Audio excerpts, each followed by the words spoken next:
Sorry. I know I just dropped the bombshell, but I've learned that in the long run it's better to just get it out in the open right away.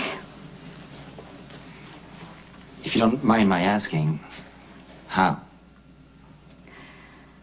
My first boyfriend had AIDS. We didn't know in the beginning, and we just got swept away. I contracted HIV, was diagnosed early. Stone wasn't so lucky. He died.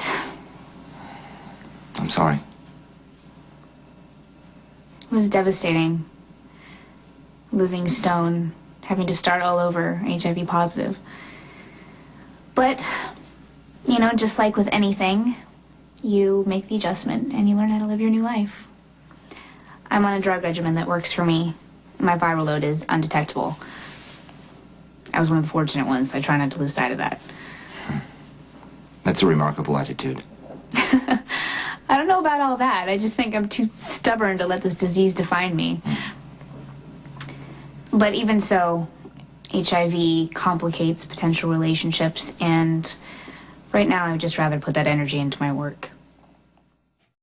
I hope we can still be friends. Of course, I'd love to. In the spirit of that friendship, allow me to make an observation. Do I have a choice? I think your reluctance to get out in the dating world is about another kind of survival.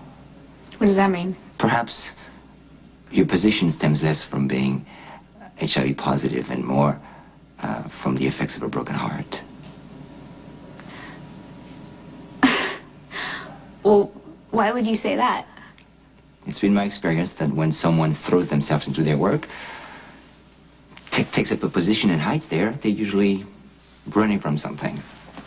Now you're young and beautiful and not interested in me, so I assume there must be another man in your heart.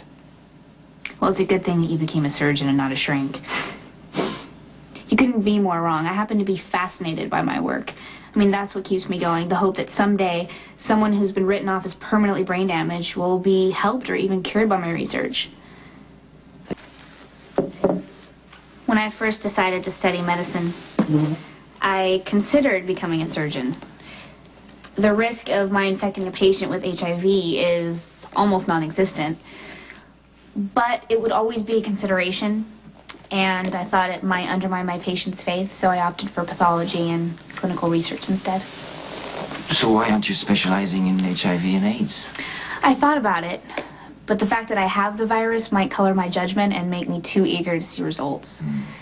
So you chose brain injuries and memory loss instead? Any particular reason?